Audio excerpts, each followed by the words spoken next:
I'm old enough to be seeing my third defense reduction. And I don't know how many of you folks have been through. There was one defense reduction after Vietnam. It was an immense reduction. But it was a healthy reduction. We'd lost the war, and we were getting rid of a drafty army, and we were going to create the army that you were privileged to serve in, a volunteer army. Totally different being than the army that I started out in, at least the first couple of years. So that was the first defense reduction I saw, and that was it was an immensely wrenching reduction for the Army and transformation for the Army. I later commanded a battalion at Fort Ord where we were training and retaining. I got a taste of California culture. In fact, we were training and retaining high school grads out of Central California where alcoholism was endemic. And as we were training and retraining in my battalion at Fort Ord, fortunately I was given expeditious discharge authority, and I marched out the front gate of Fort Ord one infantry company of alcoholics that the Army had enlisted and retained and trained and thought they could make volunteer soldiers out of, and it was abundantly evident we couldn't. And in its wisdom, the Army gave us the authority to be a profession. Say, no, this isn't going to work. We're going to do it differently. You got to adapt to be a profession. Fundamentally different, as I'll discuss with you, than being a government bureaucracy. So that was the first reduction. The second reduction I went through was at the end of the Cold War. Many of you went through that one. At the end of the Cold War, the Army reduced 37% in budget, 34% in structure, roughly a third in each. Significant reductions. That was during the period that I was also at Fort Ord. I had a Battalion 3 who was a reserve officer, had done a lot of active duty time. I'm sad to say that the Army retired him at 18 and a half years of service with 0 benefits. 0. We fought, we wrote letters, we did everything we could. 0 benefits. The Army doesn't get it right in reductions. Now, let me rephrase that. The big Army doesn't get it right in reductions. But I'm here talking to a group of commanders who control the real Army. The big Army makes policy, and policy's not always right. And big Army policymakers, I spent 2 years working in the Chief's office, 2 years in the Chairman's office, and 2 years in the White House. I can assure you, when you make policy at that level, you're shooting a shotgun at a big target. And you know full well you're going to cover half the target, and the rest of your shot are going to go nowhere effective at all. There's always the tyranny of the unintended consequences when you make policy at that level. You folks, strategic leaders of the Army, senior NCOs, sergeant majors, lieutenant colonels, and colonels, you run the Army.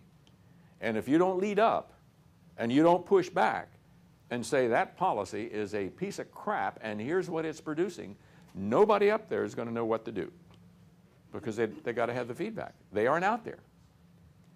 So if we're going to be a profession, one of the things I hope you take away from this discussion today is you are entering a very fragile period for the Army, the third major reduction. I just wrote a monograph on this entitled, with that title, you can download it at the Army War College Strategic Studies Institute website. They're all there. The challenge, can the Army remain a profession? I changed it a little bit here, to maintain the Army as a profession. So this is the third round of defense reductions. So we've talked about the Army, we've talked about defense reductions, we haven't talked about what I'm supposed to talk about. What's a profession? Because if we want to maintain the Army as a profession, it, folks, I will absolutely guarantee you, cannot be done unless you understand what a profession is. So let's start there. Junior Sal died. You all read the newspapers. Was he a professional?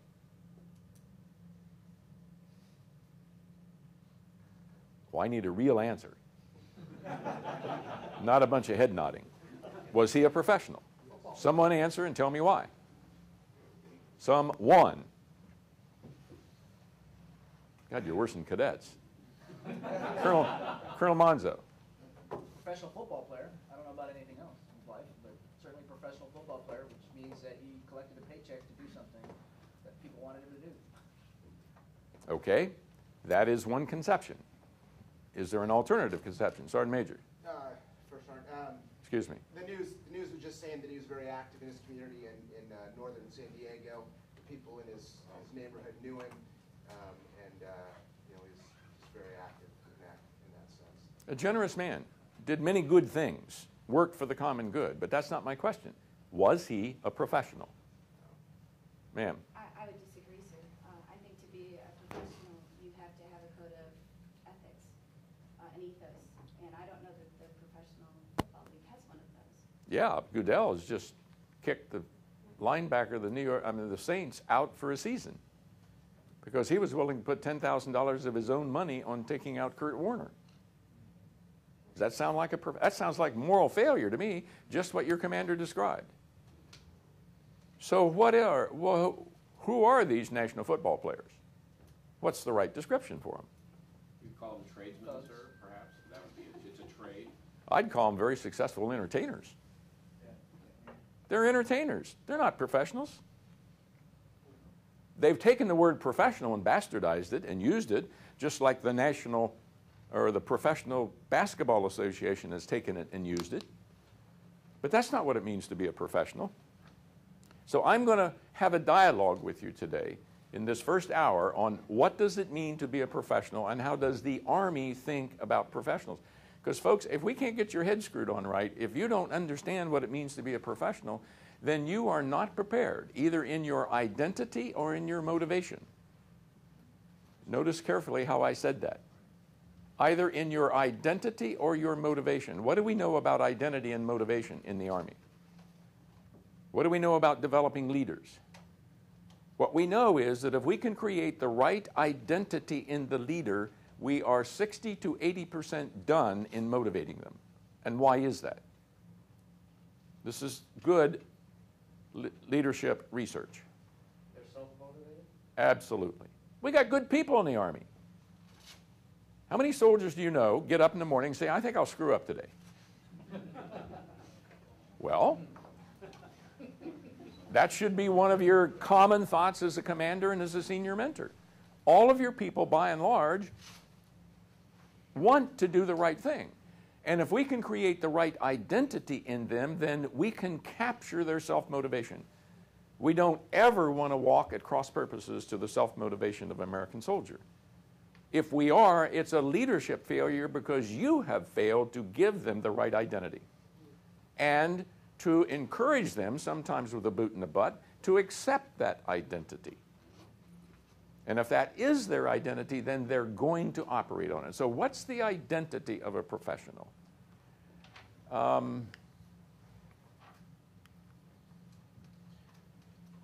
We did 2 major studies at West Point a decade ago, renewing the study of professions. What does it mean to be a military professional? Interviewed a major out at Fort Lewis. It's not Fort Lewis anymore. It's now Joint Base Umpty-Ump, but I'm still an old soldier, so it's Fort Lewis to me. And this major came, we were doing identity-based surveys. And we asked that soldier to come into this survey and said, bring with you an artifact that makes you, symbolizes for you that you're an Army professional. Now, we've done this in several bases around the United States. Guess what the NCOs brought? NCO code. Please?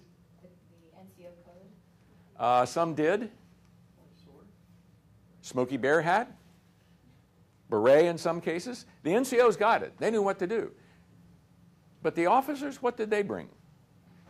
Well, if you were Cav, you brought spurs. West Point ring. No, never saw one.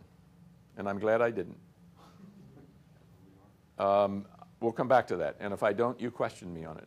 We never got one who held up their class ring from any institution and said, this is my identity as a professional. Folks, if you haven't left the identity of your commissioning source behind you by the time you're commissioned, you're not ready to move forward.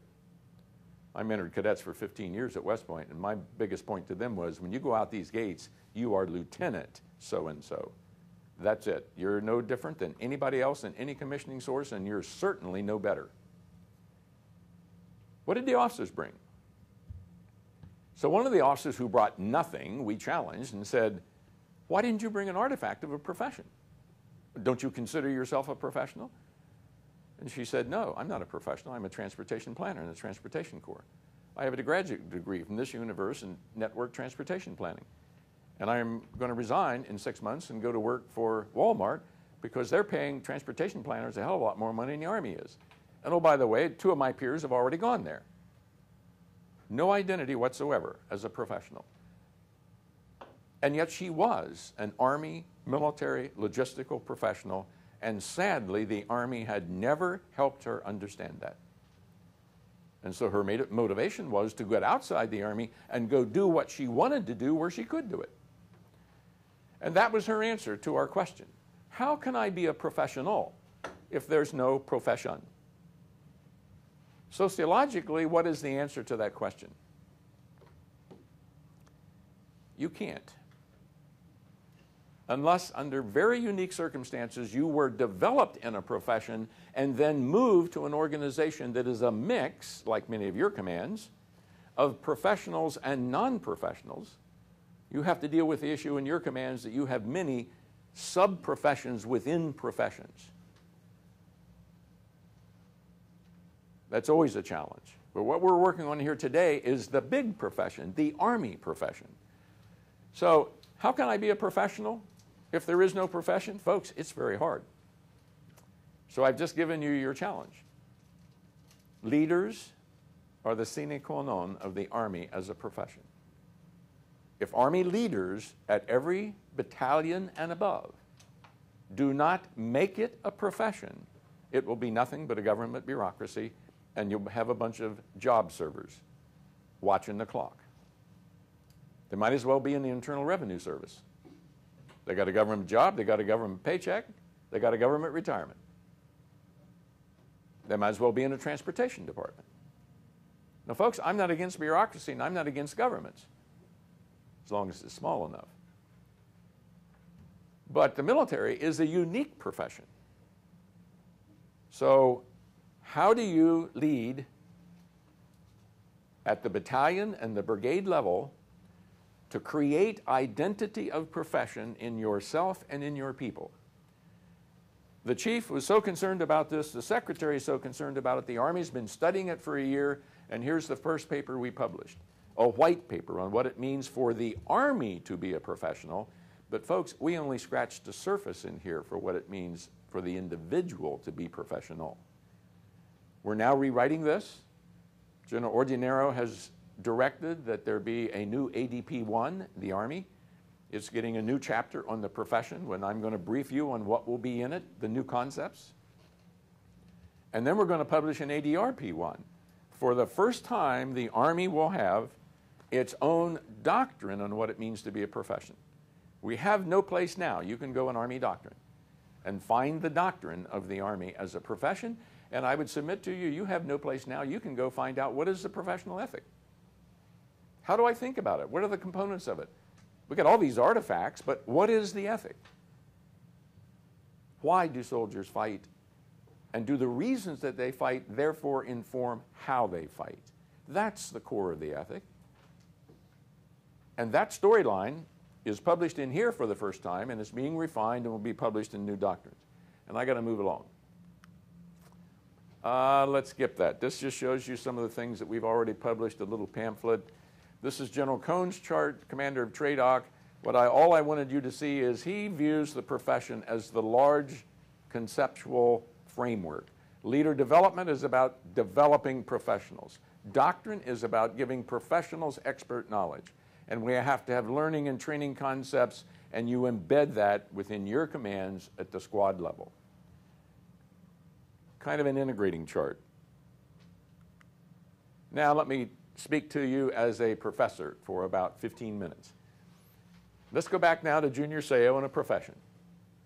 What is a profession and what is a professional? Let me alert you folks, you're going to have to listen carefully to me. I speak at two levels of analysis together because I'm trying to save time. At some times I will be talking about profession. At some times I will be talking about professional. Listen carefully. There are different storylines of necessity. What is the Army? It's an information age producing organization. What do you produce? Procter & Gamble produces soap. What does the Army produce? Deterrence. That's one effect of it. But the product, to get deterrence, you have to produce the human expertise of modern land combat. That is your expertise. Then I'd say in the individual warriors, and they're producing it. We produce it in individuals produce that, but they do it in teams. They do it in units. and we have hierarchy, and we have organization. But this is your expertise. Every profession has an expertise. So the expertise of human land combat, which we have defined as the design, creation, development, and support of effective and ethical land combat power. That phrase you will see replete in the new doctrinal manuals that are coming out. That is the product of the Army profession. Now, how could we produce that in the American society? There's 3 ways you can produce expert land combat. Doesn't have to be in the Army. We can hire it, folks. We can have mercenaries do it. And we just spent 9 years hiring a lot of it done. How did that work out? Not well. I'm sure we could have a long discussion about that. I'm prepared if you want. I'm sure you are. There are places that it worked out very poorly. There are some places that it worked out very well. Incidentally, we defined in this white paper, and General Dempsey approved it, Army contractors are not part of the Army profession, period. They are out. They're wonderful people, many of them ex-service people. They're doing jobs that we want done so we can do other jobs, but they are bounded out of the profession. And I think that will become clear during this discussion why they are bounded outside the profession. So we could have a mercenary army, but the American people have chosen not to.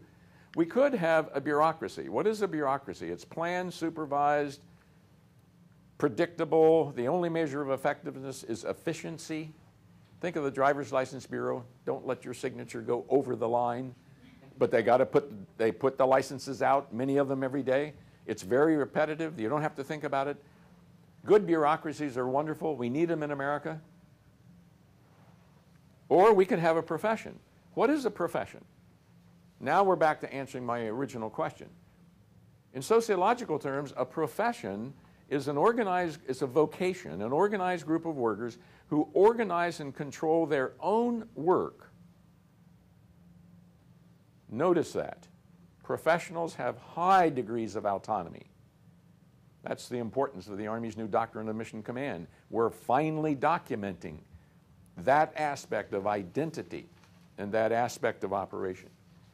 So we can organize land combat through a business, through a bureaucracy, through a profession.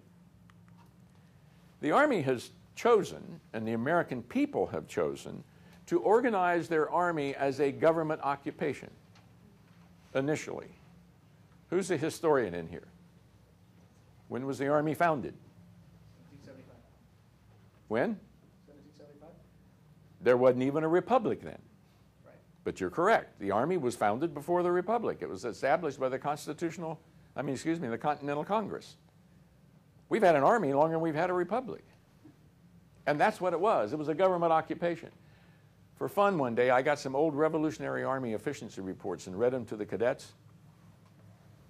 I mean, it was a class about like this. My goodness, they'd had spaghetti, and it was 1:30 in the afternoon. We were on the 6th floor of the graphics building, and it was hot as hell. There's no air conditioning in most buildings at West Point. We didn't have spaghetti, though.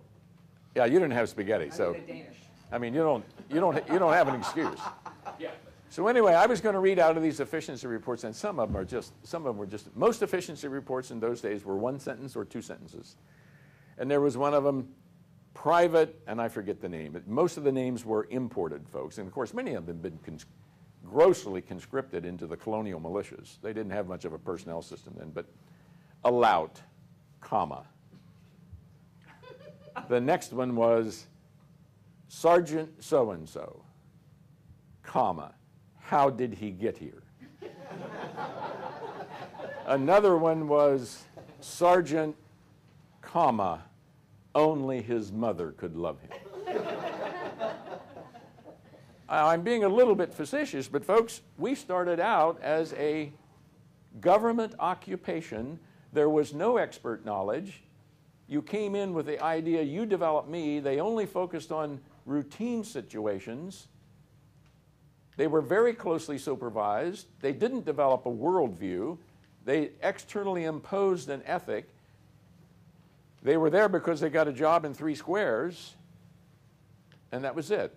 The Army was a job. Now contrast that to the Army you've been privileged to serve in. Some people still view the Army this way. Some people come into the Army, they volunteer for the Army for the college credits, And look, we don't, that's good. That's good. But while they're there, we have to change their identity from I'm an occupationalist to I am a professional. And this is what professions are about. Societies organize expert work to be done by professionals, not non-expert. What is expert work? How long does it take you to learn your trade and your MOS as an Army leader?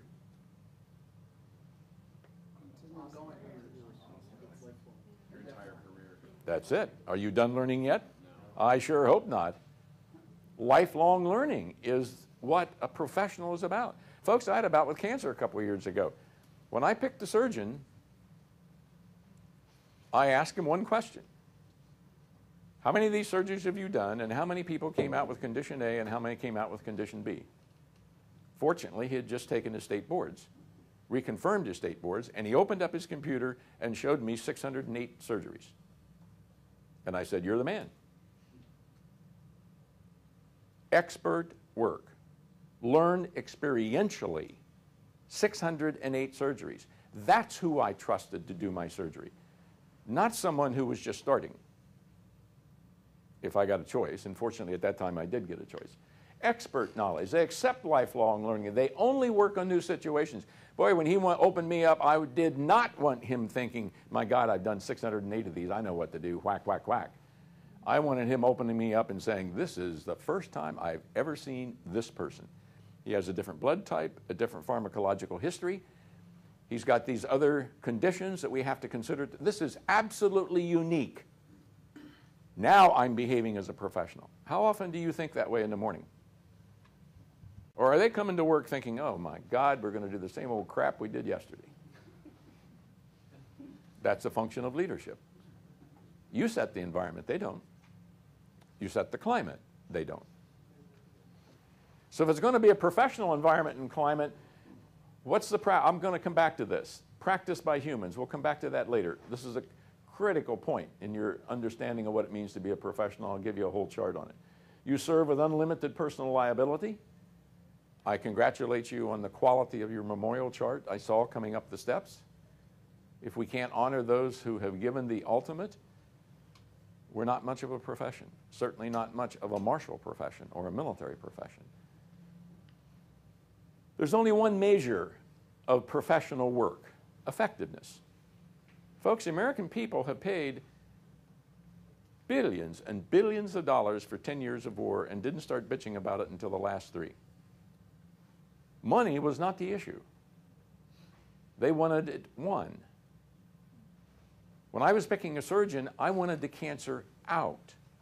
I didn't care what it cost. And I told him that. I said, I don't know, I'm just recently retired from the military. I don't know who's paying for this. I may be paying for this.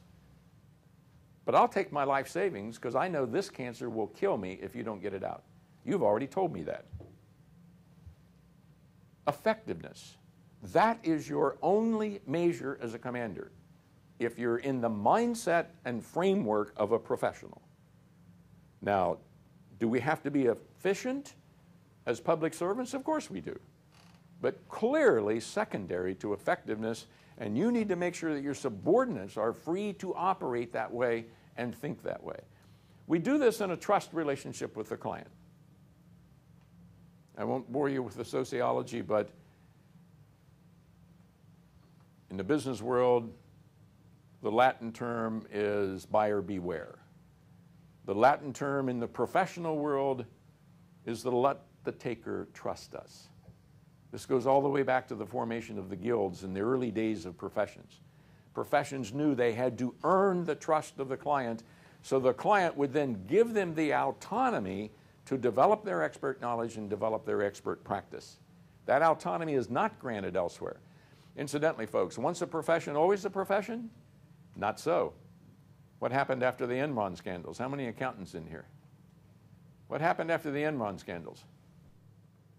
Accountancy lost its professional status in America. It was still giving CPA degrees, but the Congress wrote a hellish piece of legislation that basically said, we don't trust you. You cook the books. We're going to tell you how to do your job. We're going to write legislation that tells you how to keep books in different ways than you did before. And folks, the same thing can happen to the Army.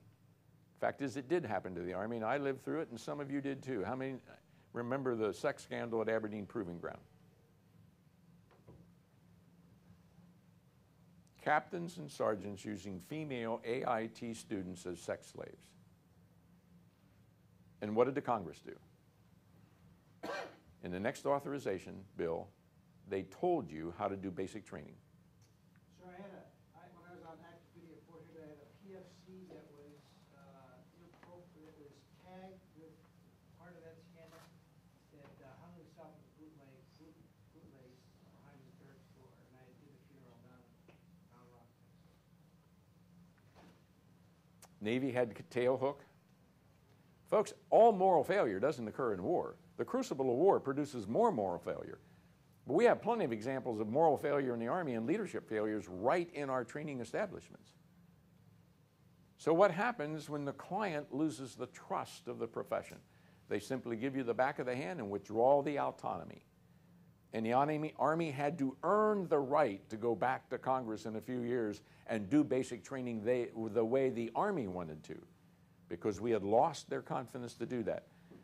Mark my word, folks, you are about to lose the Congress's confidence in your ability to deal with sexual assault and sexual harassment.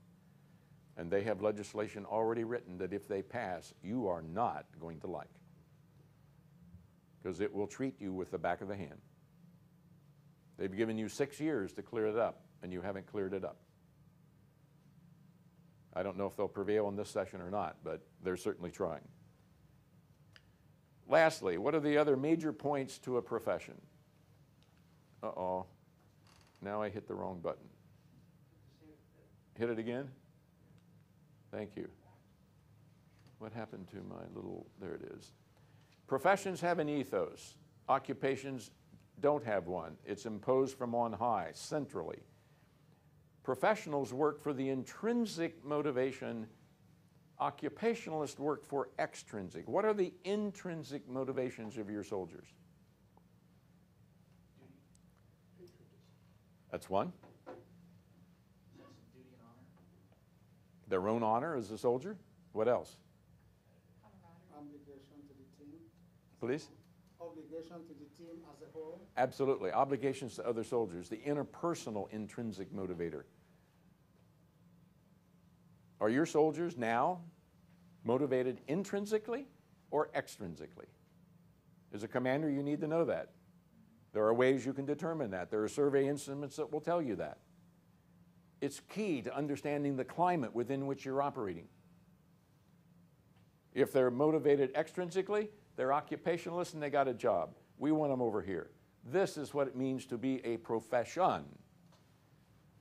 When did the Army professionalize? When did the Army we've already discussed in terms of history, it didn't start out a profession, it started out over here.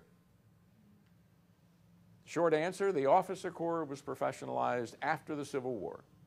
The Civil War was not a professional army. One of the eminent American historians considered the Civil War a 600-person monument to military amateurism. I thought Hannibal had professional army. There are many historians who use the word profession and professional incorrectly. Many in the Army Center of History, many writing history for the Army. And we're having a big debate now about when the Army became a profession. And finally, in this version of FM1, I think one group of historians will win out over another group. So let me give you the answer of the group that I think is going to win. The Army Officer Corps was professionalized after the Civil War with the creation of Fort Leavenworth and subsequently the creation of the National War College. So from about 1880 to 1910, after the root reforms, the Officer Corps was professionalized. When did we professionalize the non-commissioned Officer Corps?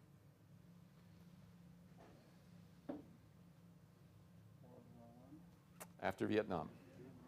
After Vietnam, when we built the Sergeant Major's Academy and we created NCOES and we gave them levels of schools to go through. And we started certifying them for going through levels of schools. And now they have a professional education system and development system similar to the officers. So the Officer Corps and non-commissioned Officer Corps were professionalized now for several decades. How about the civilians? The Department of Army civilians, we're only now starting. We are only now starting to professionalize the civilian corps, and I'll come to that in just a minute. So, this is what it means, the difference between an occupation and profession, and I'm going to have to move fast here. But we'll do this as a dialogue. This is the other major point I want for your identity. You have to understand, what is your professional practice? I just told you what surgeons do. Surgeons cut. The surgeon I selected shocked me. In my last discussion before we went into surgery, I said, he mentioned to me as he was doing this, I said, well, describe the procedure to me. So he gave me this gory explanation about how all the guts were coming out of me and he was going to work on one little part. And he says, you know, part of where I'll cut I can't see. And I said, excuse me? That's me you're cutting on. What do you mean you can't see? He says, no, and it is the case that sometimes we cannot see everywhere that we're cutting. But he said, I've trained, I can detect cancerous tissue from good tissue by the touch of my fingers. And I cut by feel if I must. That is quintessentially what it means to be a professional. Based on their expert knowledge, facing a new situation, first you diagnose, reason, and then you act on it. Having acted on that new situation that required you to classify, reason, and diagnose, you follow it, evaluating for effectiveness, and you adopt the body's profession of knowledge and its jurisdiction of expert work. Let me explain that to you in non-sociological language. What I just described for you is an Army operation and an after-action review. That's one of the finest professional acts the Army does. When we do something based on our knowledge and take actions on it, we evaluate it for effectiveness, and we do two things with that knowledge. First off, did we have the right expert knowledge? And then second, did we employ that knowledge correctly? How many of you were in Baghdad? 2003, March, at the end of the fall, after Colonel Perkins' first gun run in Baghdad. The regime fell. What happened next? How many of you there were 2003, 2004? What happened after the regime fell? Anarchy. What? Anarchy. And the enemy did? What? Well, the enemy faded away, collected up munitions, collected up weapons, collected up anything that would be able to be used again. And what do we call what they did next in military terms? They created an insurgency. Can I add one interject point? 'Cause Sure. it really falls right into what we do, civil military operations. There was a long and lengthy pause from that initial overturning of the regime to when, before the insurgency, before the chaos occurred. There was a lengthy and it was palpable pause where, Yep. you know, all factions, whether criminal, Ba'ath Party, Everybody. everyone's looking, well, what's the Army going to do? That would have been the void for civil military government to stand up and take ownership of the land and occupy for a brief period of time. Yep. To prevent that insurgency. I just wanted to throw that in. You're absolutely right. It's absolutely, and I'm going to give you a quote from your current chief of staff in the next hour, but I want to make the point here. What happened was, during that long pause, an insurgency ensued. And I don't want to speak unkindly, but I think it is an accurate statement to say the Army was incapable of recognizing the insurgency. Well, this is the pause where the administration turned these people dead enders, and it took General Abizaid's moral courage to call them insurgents. You're right. There were a whole number of reasons. John Abizaid was the one who finally stood up and said, no, this is an insurgency. But all that said, did the Army have the right expert knowledge when it sat in Baghdad in March 2003? What was the state of Army counterinsurgency doctrine and knowledge? Very poor state. There wasn't any. No, sir, Can I disagree with that? I think the knowledge was there. I just don't think it was out where it needed to be. Well, where does it need to be? It needs to be in the field. It needs to be with the soldiers. It needs to be with our civil affairs operators. It needs to be with Absolutely. I think we have it. We've written the book on it. I mean, we have the United States Army Special Forces. They are the experts in counterinsurgency. I can see we're off the races. Yeah, okay, we're off to the races here, and I'm not going to solve this debate, and I'm not going to allow it to get out of hand. A professional would have anticipated Yeah. that possibility. The point I want to make to you is most historians are now concluding that the Army got caught without the right expert knowledge, and certainly without the right expert knowledge at the right place. The operational unit of the Army in every war is at what level? How do we fight wars? Battalions. That's where we combined arms. The Army, the Land Army, always fights. The unique contribution of the Land Army is at the battalion level. We aggregate by battalions. We disaggregate by battalions. We integrate by battalions. So there was not the doctrine of counterinsurgency at battalion levels. I know many of the Battalion 3s that went through that period, and what do we do? How do we do this? It wasn't until Petraeus came back and went to Leavenworth and wrote the new 23-4 that we renewed that doctrine, and then to your immense credit,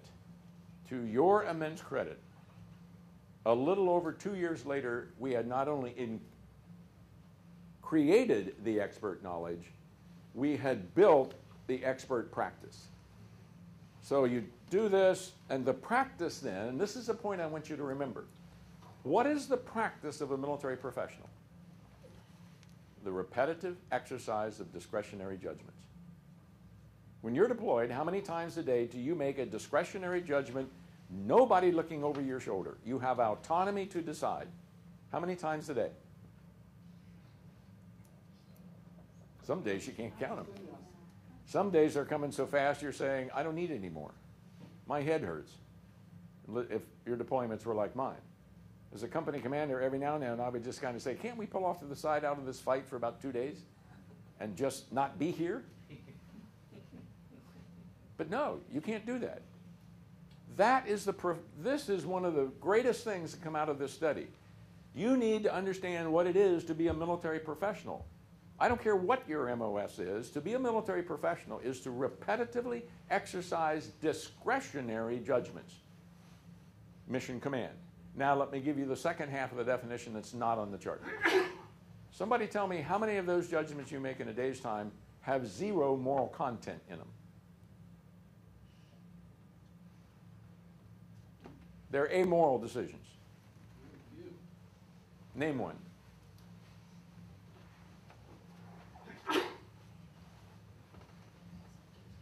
Can anybody name one? Oh. So as an Army professional, your core function is to make discretionary judgments, all of which have significant moral content. And by moral content, I mean it influences the life of another human being. That's the normal philosophical definition of moral. That human being can be an enemy, it can be a non-combatant, it can be an American soldier or that soldier's family. Your judgments, folks, discretionary judgments, have high moral content. Now do you understand why it is so critical that there be a professional ethic? It is used at the core of what you do constantly throughout the day. And that moral character has to be embedded in the professional so they can use it. Of course they're going to check with their buddy. Of course they're going to check with higher if they can, or check with lower, and see what the impact's going to be. But at the point of decision, it is a personal, moral, discretionary judgment. Now that's what it means to be a professional. Now, how far have we moved from the life of Junior Seau to where I'm trying to move your identity? You beginning to see what this is about now? And how you need to be able to impart this in your soldiers? Because folks, this is what they want. They want to have an identity that says, I know who I am, and therefore I will do the best I can in every situation. What I believe to be the most correct and the best decision. So,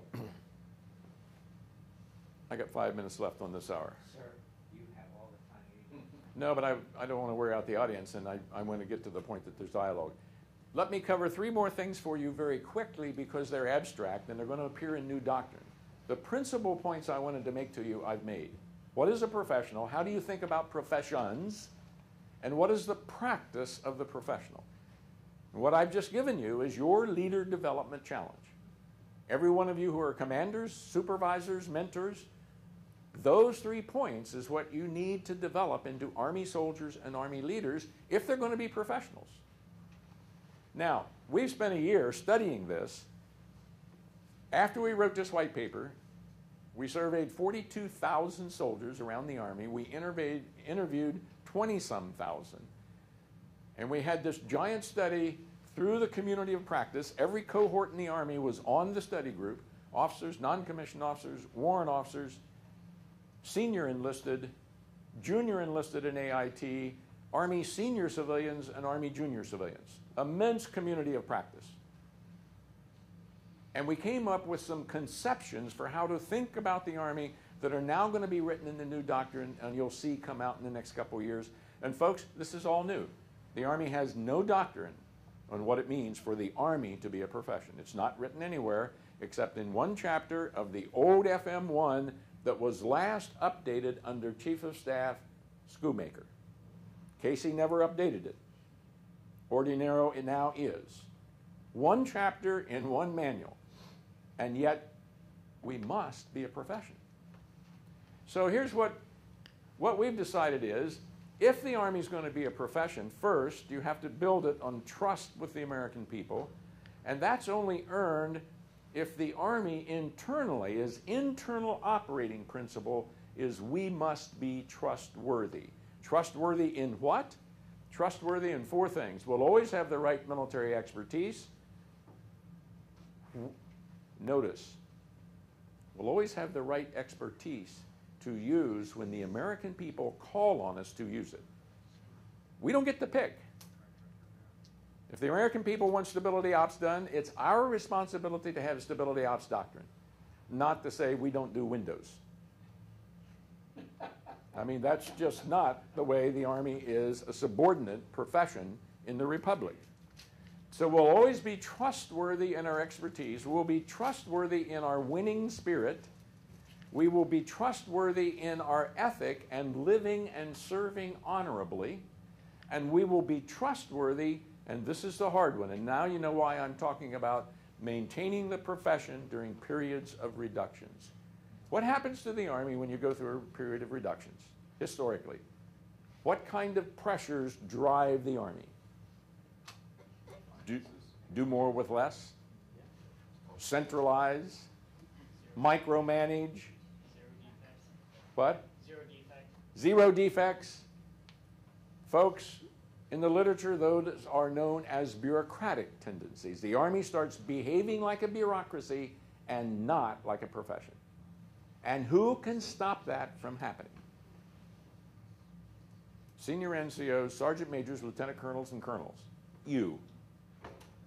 If the Army is going to not bureaucratize, you're the ones that are going to have to see that we are trustworthy in each one of these areas, and that will be your stewardship of the profession.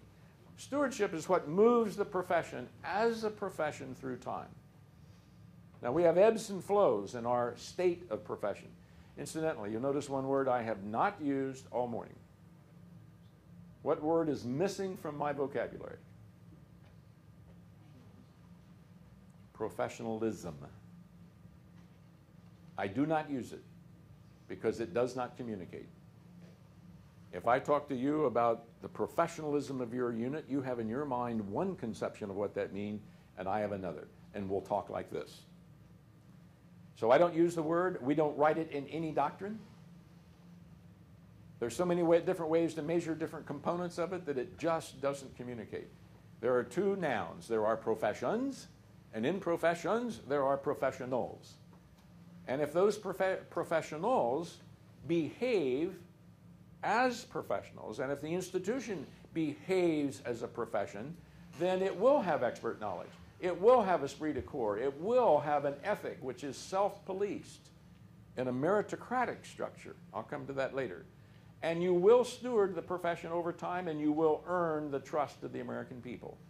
So what we're writing in doctrine, very simply, is there are 6 essential characteristics to the Army being a profession. If they exist, the Army is a profession. If they don't, it's a big government bureaucracy. Did anybody in here sign up to be a bureaucrat? Did any of your soldiers sign up to be a bureaucrat? Then you know what your challenge is. Keep these characteristics paramount. You had a question? Are you using the term Army generic for military, or is... I'll come to that in the next chart. Very good question. Specific answer to your question, when I use the word Army, I want you to think the boundary of the military department of the Army, a federal department of the federal government, including all of its civilians. So now we're going to come to the second major outcome of the study. Oh, I've put these in here. Incidentally, these are all in the public domain. There's only one chart I'll brief from that cannot go in the public domain, so you can study these on your own later. These are the formal definitions of each of these essential characteristics. For doing this kind of analysis, it's very difficult to compare to the Army to anything else. And the reason it's very difficult is all you people come in at the bottom and work your way up, and we do not allow lateral entry.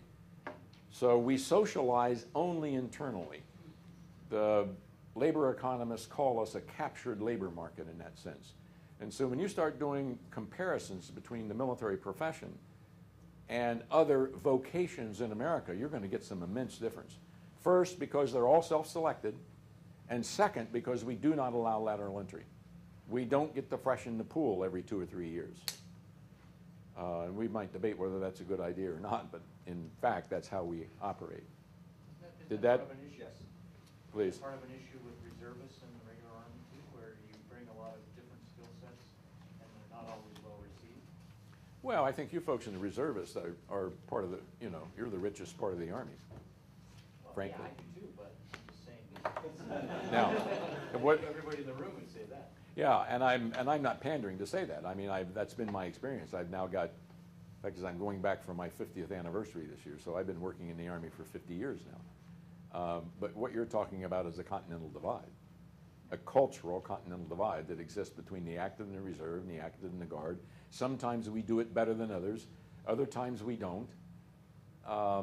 My take on all that is, let's not make this bigger than it is, because well-meaning people have demonstrated over and over that we can span that divide quickly when we need to. I'd rather do a lot of it on a day-to-day basis, but if we can't get there, it's not going to kill us when the war comes. Other questions so far? What I want you to have gotten out of this first hour is to change your conception about what it means to be a profession and what it means to be a professional. Secondly, I want you to understand what your professional practice is. The repetitive exercise of discretionary judgments. I don't care if you're a 2-star general in the Pentagon cutting money from a base closing to support wounded warriors. That's a discretionary judgment. All uniformed professionals, wherever they are, that is your practice. And if that's your practice, then you must address what the character of the judgments are. And my statement to you is, unlike everybody in America but medical personnel and first responders, and maybe some legal folks, your decisions have an unusually high moral content to them. Immensely high moral content. Now, all professions should have and recognize the high moral content of, think of a pharmacologist who, mixes the wrong compounds. Yeah, there's moral compound. Think of the teacher who doesn't take seriously the moral development of the children in his classroom. Professionals, because we deal with expert knowledge that's beyond the knowledge of society, and yet the society must have it to flourish. That's the only reason professions were created back in the 14th century, under the guilds and then the professions. Societies recognize we've got to be kept safe. We need militaries. We've got to be kept healthy. We need doctors. We want justice before the bar. We have to have lawyers. And generally, those were the 3 original professions, and they were professions simply because the society could not do it for itself. and yet it can't flourish without it. You have an immense, noble calling to be a professional. And the Army needs to do a better job of understanding that and passing it on to you so that you can pass it on to your commands. So I'd suggest we stop there and take a few-minute break. Okay. So we'll continue with the discussion where we left off. I had just discussed the essential characteristics of the profession. And from those essential characteristics, now I want to talk to some other aspects of the profession that you're going to see come out in doctrine when we, this October, publish the new doctrine. Here's the realities we had to deal with in writing the doctrine. The first reality is the Army simply can't declare itself to be a profession. Folks, that doesn't work. Historically and sociologically, professions are designated by the society served, not by the vocation serving them. There are a lot of wannabe professions out there, folks, that would love to be professions. And let me touch on one that's kind of sensitive. The teaching profession. In America, teachers would love to be considered professionals, more professionals than they're now considered to be. I know very well, my wife is one of them. However, because of history, because of unionization, because of any number of issues, teaching today is not a highly esteemed, nor is it considered a profession. Now, one way of distinguishing profession from vocation is to use the Latin vocare, meaning to be called to, meaning to be so intrinsically motivated to your work that your work is perceived, as it was in the Middle Ages, to be almost a sacred calling. This is so much bigger than me that I'm not important. My work is important. Well, most teachers have that calling. But unfortunately in America, they don't have the institutional relationship, particularly through unionization, where the rest of the public is going to consider them professionals. Now, don't get me wrong. We can spend all day going through vocations and say, well, is this vocation a profession or not? And there are arguments can be made on both sides, and certainly parts of most vocations, you would say, do elevate themselves to the level of profession, but not the whole institution. And the point I want you to understand is the vocation doesn't get to decide. The people served will decide. And how do you know if the American people are treating you as a profession? I already alluded to that this morning. They grant you autonomy. They don't get in your business. They don't tell you how to do basic training. They don't tell you how to fight insurgents. They say, you create your own expert knowledge, you apply your expert knowledge, and we will observe the results. And if you are doing your work in a way that fits our values, we'll continue to consider you a profession. So that's the first reality. The Army can't simply declare itself to be a profession. And as I showed you earlier, there are two natures to the Army. It is a dual-natured institution. You put a box around the Department of the Army, and it is a military department of the federal government. Now, we want it to behave, that same box, those same people, we want it to behave as a profession. And that's where you come in. Only if leaders lead it to be a profession will it be. This is not definitional. This is behavioral. And it's critically a function of leadership. So now let's talk about if it is going to be a profession. One thing we have to do is we have to certify our professionals. Doctors take state boards.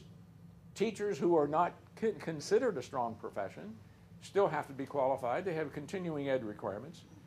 So there's this issue of continuous learning and certification and recertification to practice. So we had to address this in this study. And folks, I've been writing about this for 10 years, and I can tell you the Army does not like to talk about certification. Because for the last 10 years, I've been absolutely a failure in getting anybody to seriously consider it, including the G1 of the Army, who I spent a 3-day seminar teaching he and all of his personnel minions one time, gee, let's talk about certification in the Army. And all they wanted to talk about were OERs and NCOERs. And I said, excuse me, it's got to be a lot more than that, folks. That's not what I'm talking about. So I've failed at this before, but so let's see if I can be a little more successful with you. Uh-oh, I did something wrong.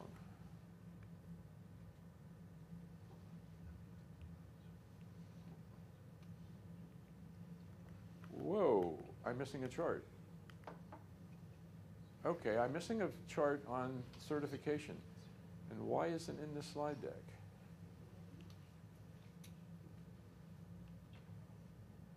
This is the leadership attributes.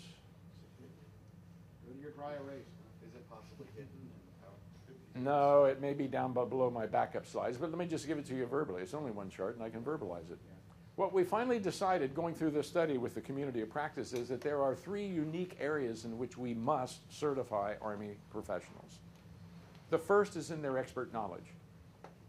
And we are encouraging for branches and for proponents to consider new ways of certifying expert knowledge, including testing. Wouldn't it be marvelous if you had to take a pre-test to go to Leavenworth and you didn't get in Leavenworth unless you passed a 2-day exam?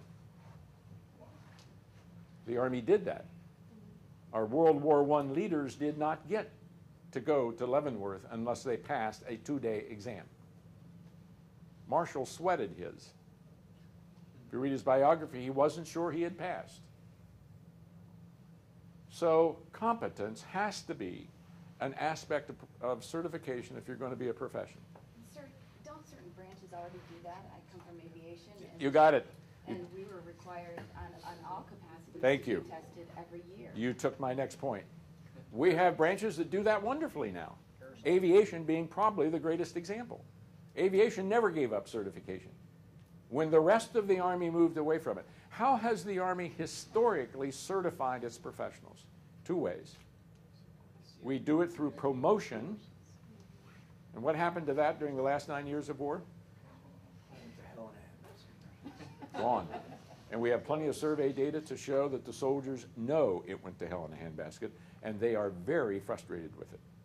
We were promoting majors at 98%, lieutenant colonels at 95%. Think about that. We have people as lieutenant colonels in the Army that have never stood a promotion board.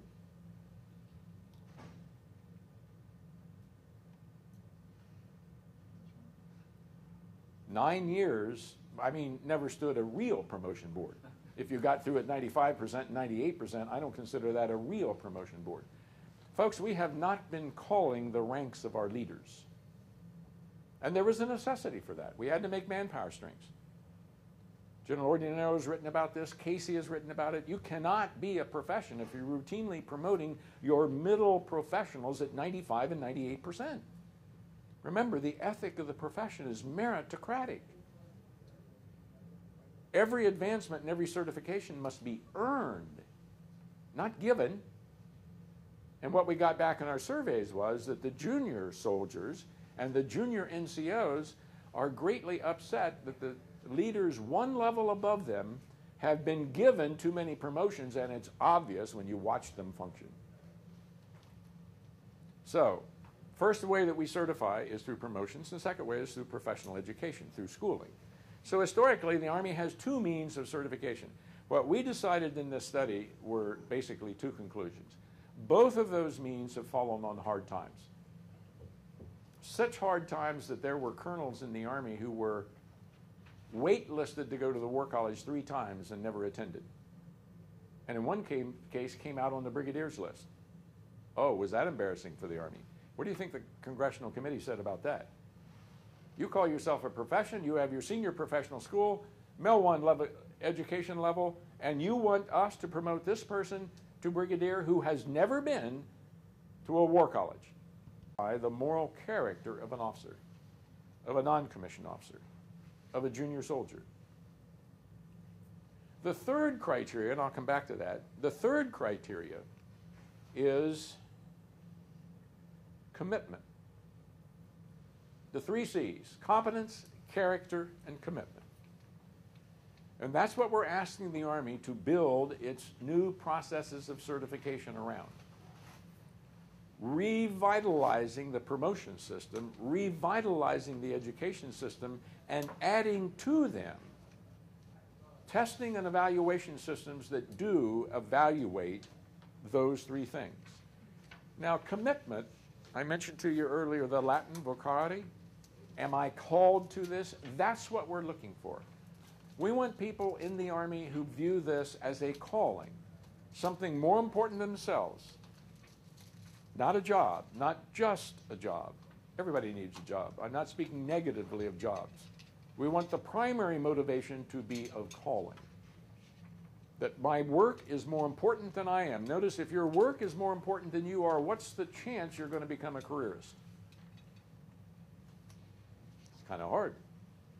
Now, if it's about me, then I can be a careerist, and I'll punch tickets.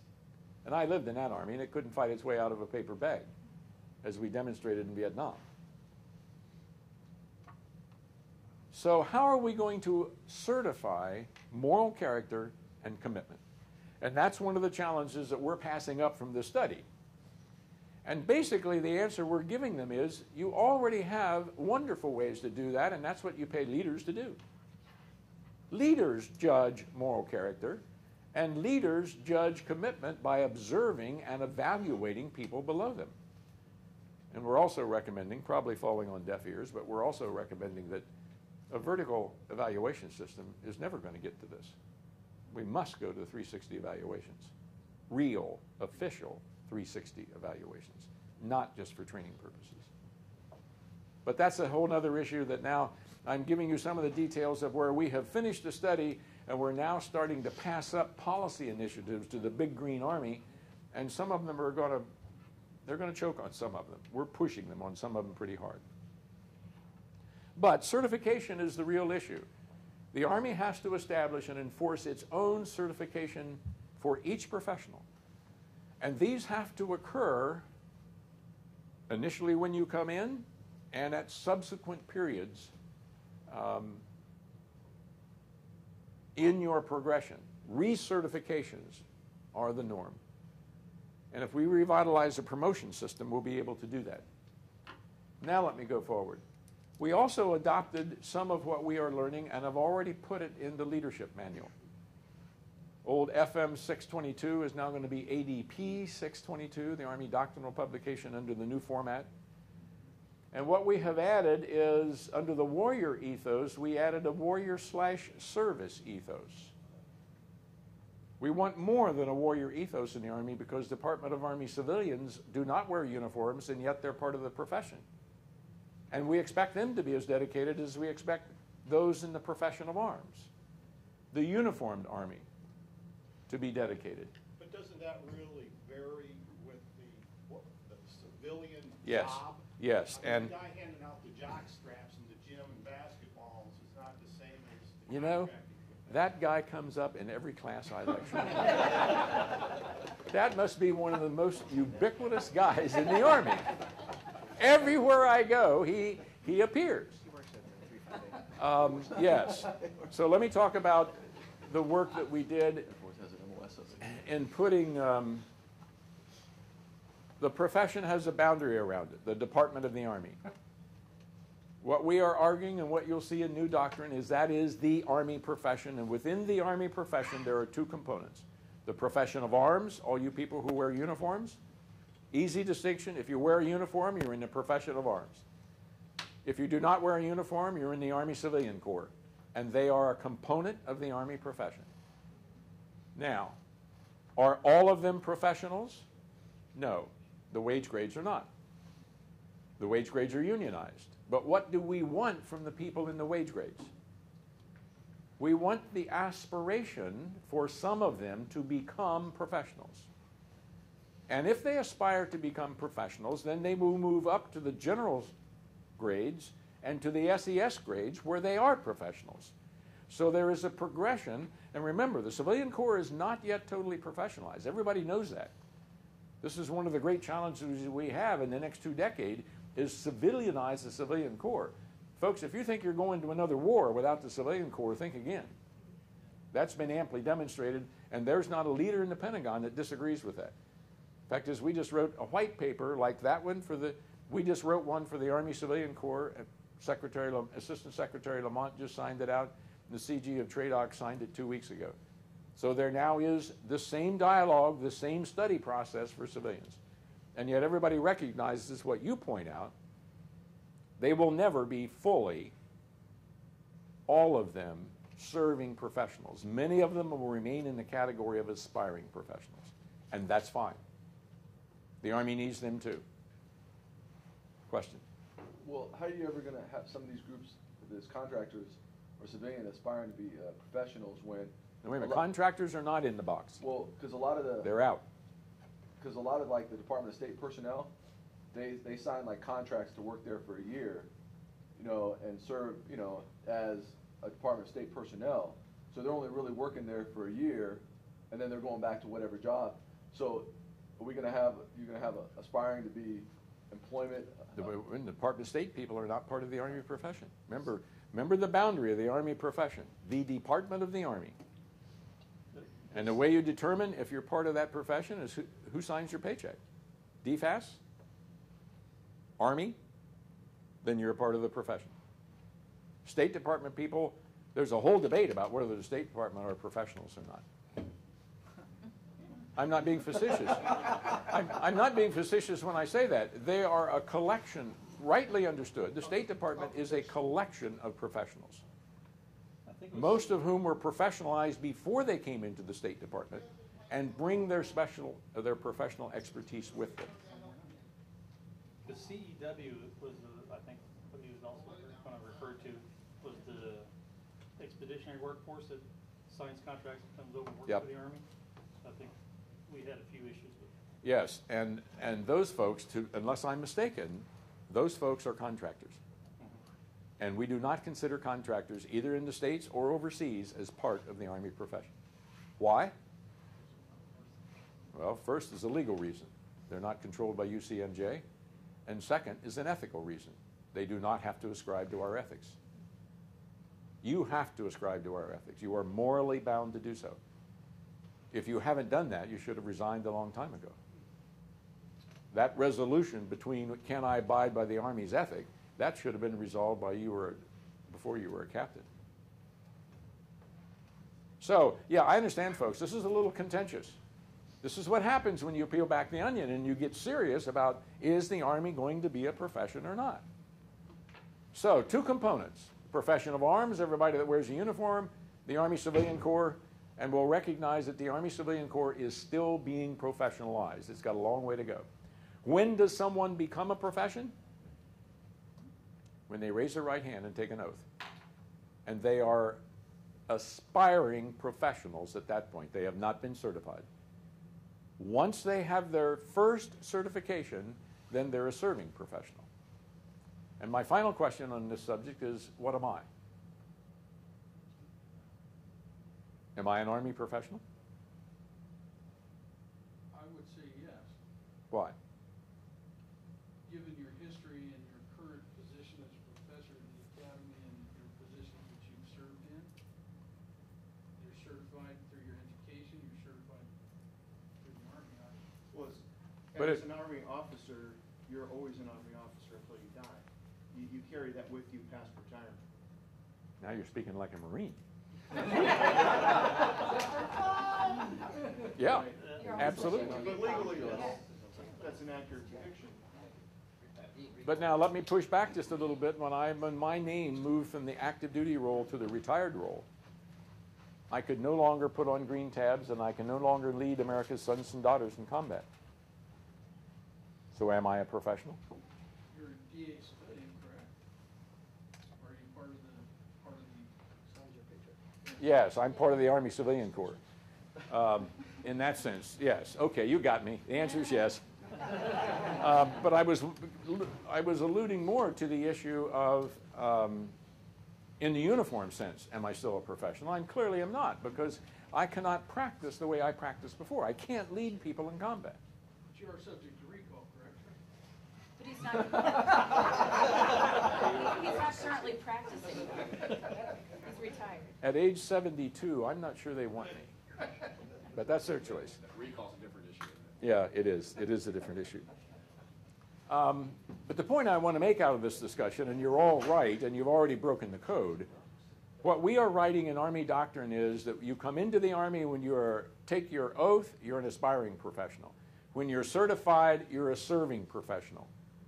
When you retire, or if you leave the Army under honorable conditions, you become a retiree or veteran, and you're still part of the Army profession. Why? because we voluntarily accept the ethic of the profession and still live by it.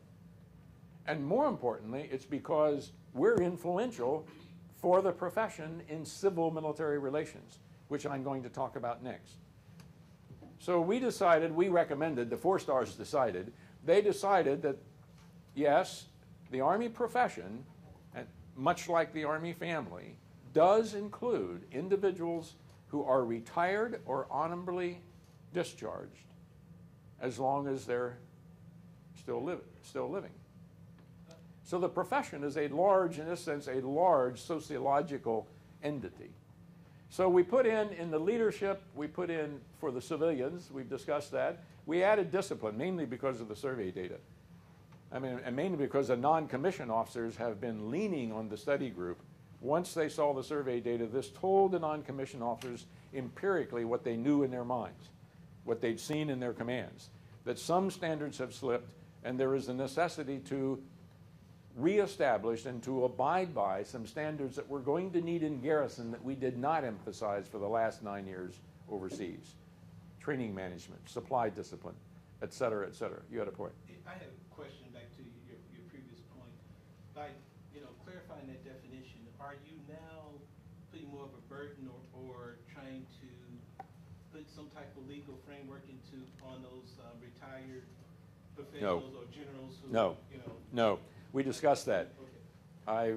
I wrote an article on dissent and strategic leaders in the profession. It's, again, at the Army, at the parameters. No, this is an SSI.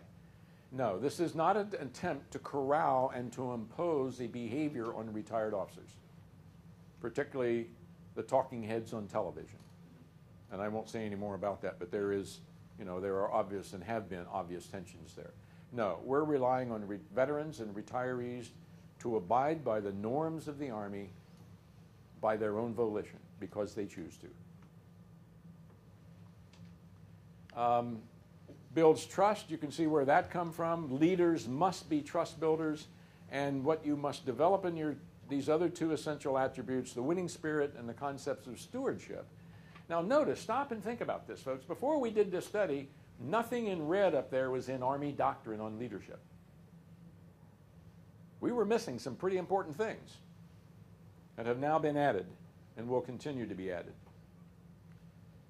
These are, I said, we've created a group of policy initiatives that are going up through TRADOC to the Department of Army. I briefed you on the concepts of the profession, the certification concepts. There's one on improving standards and discipline. There's one on sustaining trust relationships.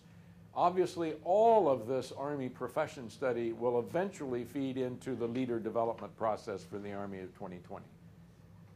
We can't be a profession, folks, as I've told you repeatedly, unless you accept the identity and you make the institution behave by that identity. Leaders make professions. And sir, you mentioned the Marines, and I got to ask, when you have these discussions with our senior leaders, how come it always appears like the Marines have maintained the integrity of their particular culture as opposed to us?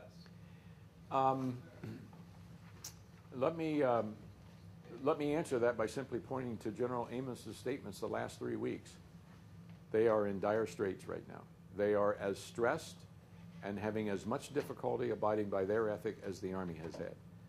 If you've watched the public statements of General Amos the last 2 weeks, after the 2 most recent scandals by Marines, I mean, he has gone from an impassioned, why are you ruining our institution, to talking to his leaders, you are responsible for reinforcing what is missing.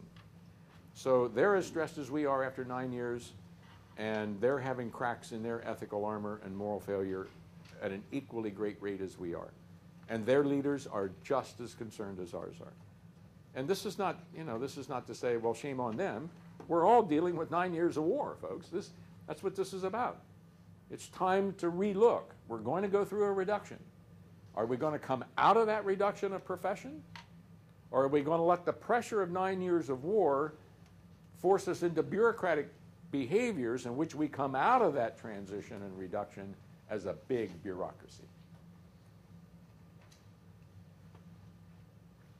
where you're not losing me, Doc, but here's my question. You say it's up to us at our level to impose this level of professionalism on the Army's institutions. Not only.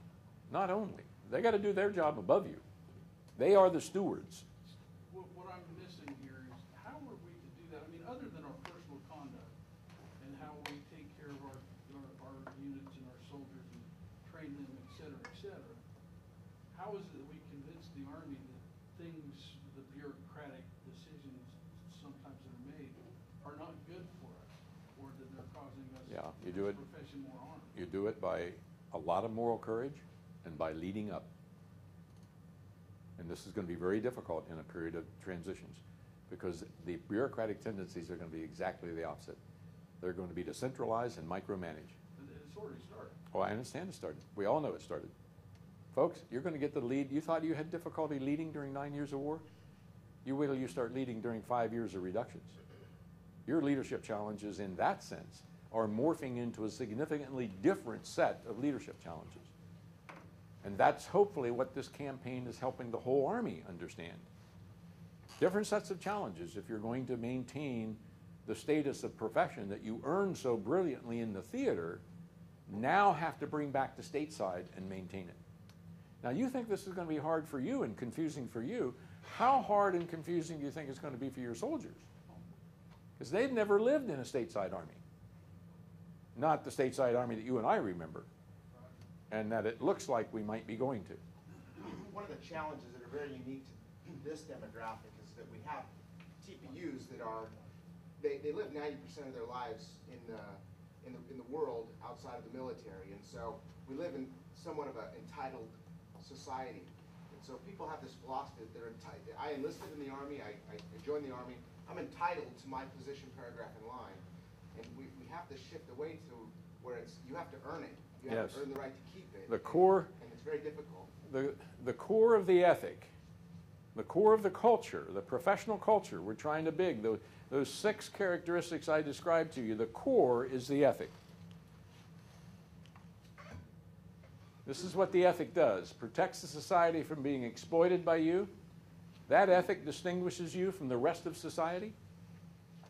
If it's truly a meritocratic ethic, they're going to abide by an ethic in the Army that they don't abide by outside the Army. You're not entitled to anything in the Army. You earn it. Okay, we're not entitled, but sir, in my opinion, and I'll probably make some people angry in here, but the honest fact is that with some exceptions on the civilian side of the Army, that mentality of entitlement is alive and well and ferociously active. And my question is, even if you did your best job on the military side of the house and you don't bring the civilian side on the house along with that, you'll never have a well-functional Army. But how do you do that when you have civilians who are entrenched for 20 years, 15 years in senior management positions, and all of a sudden say, hey, from now on, you're a profession? You create for them a personnel system that calls the same way that we call in the military, and that's what they're doing in the Pentagon now. Yes, it's going to take some institutional change. It's going to be brutal. Yeah, I'm not here to judge. I don't know. But I mean, I think it's needed, but I think it's going to be painful because, I mean, they know that. I would suggest you may want to post a civilian white paper to your webpage also. That was just released by the CG TRADOC the other day. And in there, the Assistant Secretary tipped their hands to a little bit of what the new personnel system will look like. Please. Sir, to tag team along with all of this discussion, I agree completely with you, Pablo, but I think that, we're almost wasting our time with those 20-year guys. How is this That is the point. How is this manifesting at the soldier level? Because as so eloquently mentioned, we are not a reflection anymore in the Army of our own society. And we're drawing soldiers from society where 90% of the time reservists go back and are reinforced with those societal norms that aren't necessarily the same norms that we have in the Army. And so do we have a plan? I would almost think it'd be pretty easy to do this in the officer corps and the NCO corps, but what are we doing at basic training with soldiers, with bringing them into what it means to be an Army soldier? I would suggest that you get the Blue Book.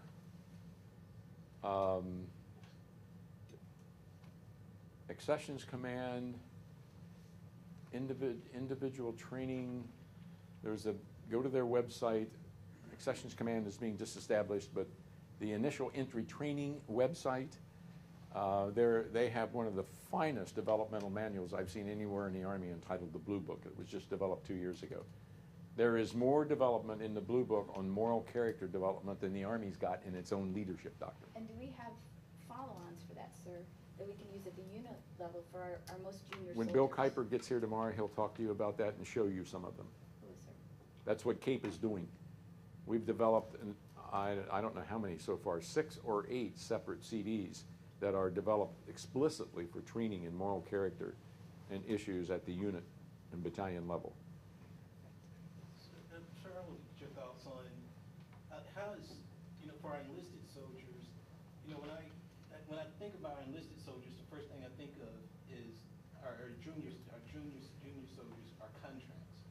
So, for my own professional, being a professional, I think when I got to the point where I wasn't signing a contract anymore, it became a life endeavor, me in the military. But I think, do you consider that the enlisted soldiers are inspiring professionals because maybe they're looking at this just as a contract? Yeah. And by the time you get to the I think it's civilian- different in every branch. I think the proponents are going to have to sort this out. We couldn't do this as a centralized study. I think there's some places by the time you pin on hard sergeant stripes, you've pretty well made a decision that this is life and that this is worth it. That may not be the case in every MOS. So what we're arguing in the certification program is that certification routes now need to be determined by branches and proponents because they are not the same. We can't generalize this across the Army. We simply can't. And we had another major discussion with this, particularly with the senior leaders. You've got some remarkably sensitive 3 and 4 stars leading the Army now. I mean, they have really wrestled with a number of issues that we kept feeding up to them from the study group. And this question of who's in and who's out and how do you certify and how strict must we be. There's some people that come into the Army that the best we're ever going to do with those people is we're going to return them to society as better citizens. Well, was that such a bad thing? No. Not everybody who comes into the Army seeks to be a rocket star. And so if they come in the Army and serve their tour and do a good job of what they are doing and earn the college money that they signed up for, how much more should we expect of them? Now, so what your senior leaders basically decided is, let's don't lose the forest for the trees here. There are some people that are going to come into the Army and are simply not attracted to the idea of being a professional. I don't want to study all my life. I don't want to be competitive all of my life. I don't want to keep climbing up a ladder all of my life. Now, most of those will filter off to the side and won't stay too long, but some may. Now this gets back, this is not new, folks. This is a basic subject of leadership. How do you motivate followers? This is a basic issue of leader-follower relationships. And in what ways do you motivate? And all I'm suggesting in this whole presentation is that a major way of motivating we have not been doing in the past because we weren't focused on the Army being a professional.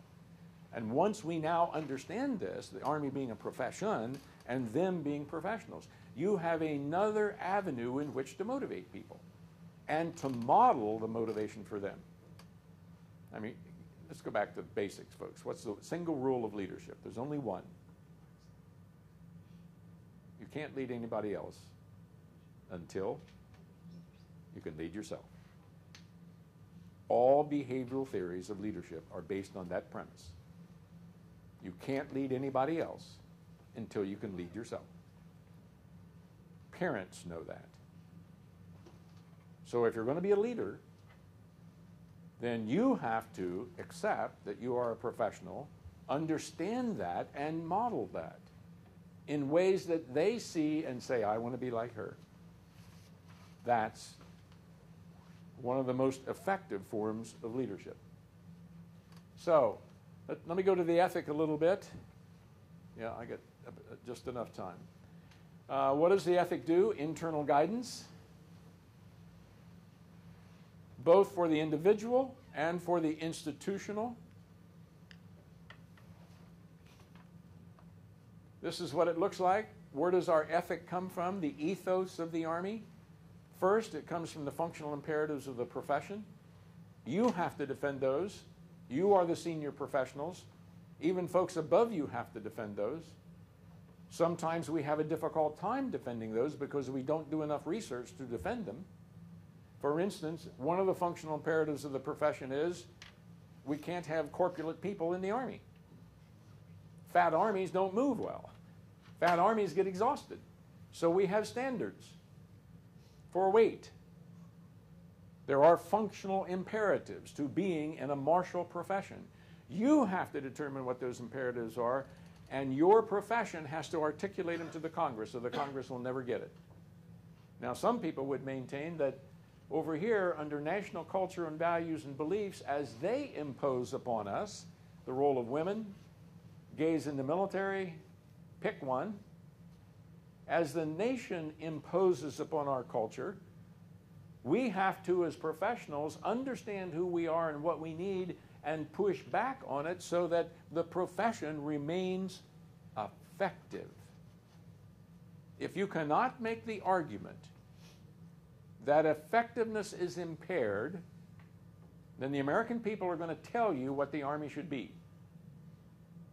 That's your challenge. That's the challenge of the 3 stars and 4 stars. It's an immense challenge. And we've just been through 5 years fighting that challenge. And we're now living through an immense change in our social culture within the military. Frankly, because the Army had done no research whatsoever on its own and had no argument to make when the time came to say, well, what is going to be the impact of gays in the military? Now, wherever you stand on that issue, or wherever I stand, are both irrelevant. The point is the decision's already been made. What I'm trying to help you understand is you are the superintendents of your ethos. And there are pressures coming in both directions, and now we have international pressures. Rulings by the International Court of Justice in The Hague are now beginning to influence some of the norms of the Army. You saw this in your rules of engagement and in the soldiers' rules. Suffice it to say, the ethos is both legal and moral. This is how you should think of the Army's ethic. This is pulled out of a monograph also that I've published that's at SSI if you want to download it. How to think about the ethic. There are legal foundations that are codified, some for professionals and some for the Army as a profession. Incidentally, if you haven't read U.S. Code on Standards of Exemplary Conduct, I would suggest you read it. Remarkable little document. But it's in U.S. Code. And it is still to me, one of the best statements of how commanders should approach the moral state of their Army. I mean, it's written in very plain language. It's been in code, I think, almost a century now. And then there are moral foundations to our ethic. We have a lot of uncodified parts to our ethic, creeds and mottos being the biggest part. But remember, a creed or a motto is just an artifact. It's an artifact of the larger culture that we want. The bought-in values inculcated in the personal moral character of each professional. Now let's go back to the definition I gave you earlier. What is your professional practice? Repetitive exercise of discretionary judgments. Folks, we want those judgments made by people who understand both the legality of the situation they're facing, but who also have high moral character, high individual character, who understands what the Declaration says when it says there are inalienable rights. That should give immense importance to a soldier. Even if you're fighting overseas, defending a people from their government. Those people have inalienable rights, just the same as you do. It's powerful, powerful, moral basis on which, and we've inculcated a lot of this in branch cultures. Now, every now and then, branch cultures and their ethos can become a little dysfunctional. Prop blasting in the airborne. I used to find that rather repugnant, but I did it. You know, it was all part of the rite of passage. But so you have to police those. But this is how to think of the Army's professional military ethic. There are both legal parts to it, there are moral parts to it. The key is the integration at the individual level within the chest of the individual. You want to be theological, you can say within the heart. Why do we care whether the Army has an ethic or not? Well, first reason we care, if we have an ethic, we'll be a profession and not a bureaucracy. We'll continue to develop our own knowledge. Nobody can develop that for us, as we talked about Baghdad, March 2003. But here's the real thing that the ethic provides us. It's the most powerful means of controlling individual behavior in chaotic circumstances. The literature on behavioral development, both institutionally and individually. If we can inculcate the ethic, the values, as your commander said, which is the shortest statement of it, 7 values, that's the great place to start. That's not where you end, but that's the place to start. If we can inculcate that, then we can have control individuals, ambiguous, chaotic. Let me give you a war story. When George Patton was commanding a division in North Africa, his division was routed, just routed. He was the division commander. He had 3 or 4 other classmates from West Point that were in the division, including the chief of staff and a couple of regimental commanders. They left the division CP, got in their jeeps, and drove forward and tried to stop the rout. And guess what happened? Their own troops ran right over them. And all of a sudden, here was Patton and his classmates facing an advancing German regiment. He wrote a letter to a classmate back in the States preparing other divisions to go to war. A letter that did not appear in his 2 major biographies, was uncovered by the head of the history department at West Point. And in that letter he says, quote, "We did not turn and run from the Germans because we were more afraid of our consciences than we were of them." Now you may take that as a statement of bravado. I take it as a very concise statement of someone who had immense self-awareness, just what we want in all of our leaders. So aware of his moral condition, he knew at that instant what was motivating him. I cannot flee as my soldiers did. My conscience will not allow me. A martially informed conscience is what we are after in every soldier. And that's just an immense challenge because, as was already mentioned, the consciences they come into the Army with now are further away from the ideals I just gave you in this chart. They are further away from this set of moral ideals than they have been in the past. The society is moving away from those standards of meritocracy. And frankly, the Army has a problem with this too. For the last 2 decades, our ethic has become immensely egalitarian. Folks, you can't be both egalitarian and meritocratic. Pick one. You know, I think back to 20 years ago, you know, when I came off active duty and into the reserves, you know, what went on in the reserves was anything but professional. You know, you'd show up for the weekend and, you know, literally sit around and read the newspaper. I think what brought us more nowadays towards, you know, being a professional force is the op-tempo. That people were forced into the mainstream active duty Army under one standard. Now with the drawdown and a reduced op-tempo, you know, I wonder how that professionalism is going to be implemented on a reserve force if we go back to a 1 weekend a month, you know, military service. I think you're asking the right question. And this should be all part of the dialogue that the chief has asked us to have over this whole issue of what does it mean to be a profession after 9 years of war. You are asking for your situation exactly the right question. And certainly no one like myself who studies things at the macro level can answer that for you. That's going to be answered by you professionals at each of your levels. So why do we care about the ethic? If you can make the right choice during the heat of battle, then we can have a successful Army. Let me move quickly and for just a few minutes to civil-military relations. Here's the players in civ-mil relations. The state, the people, you, and the media, which connects many of these. So these four players are what, when we teach a course in civil-military relations, this is how we generally approach it. I won't take the time to explain all this, but there are four specific sets of relationships that we look at in civil-military relations. What's the relationship between the profession and society?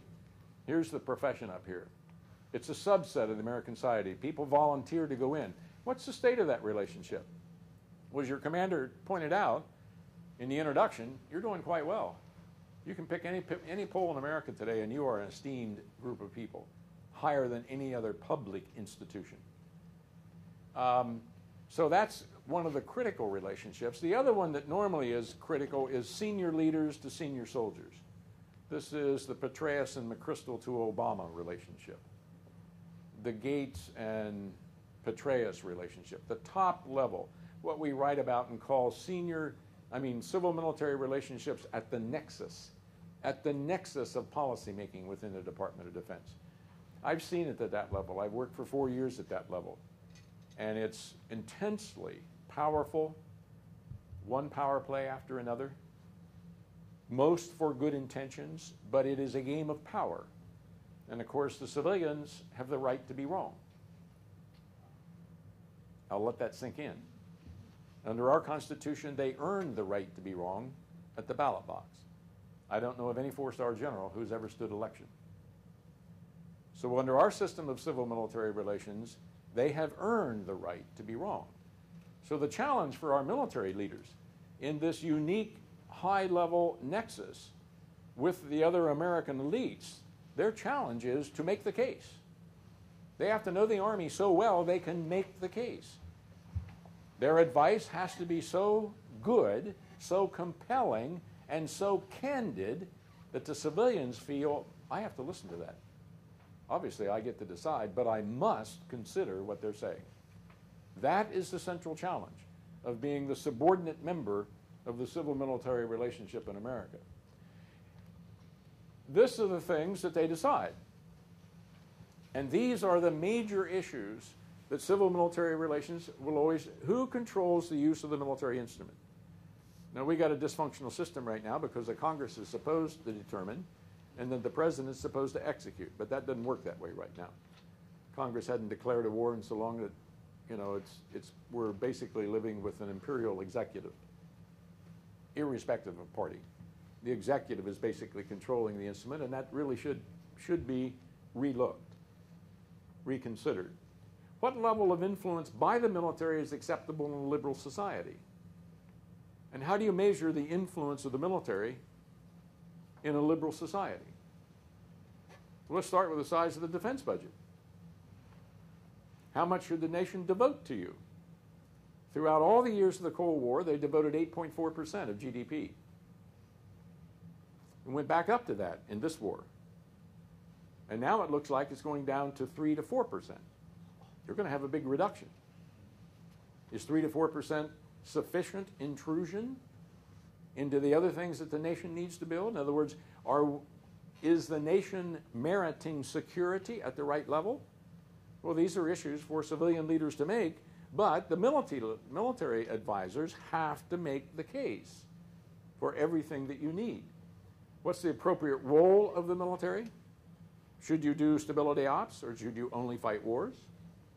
How much should you advise foreign armies, and which foreign armies? How much should the military be involved in the southern border and immigration and drug control? That way at the academy. These are the principal issues that will come out.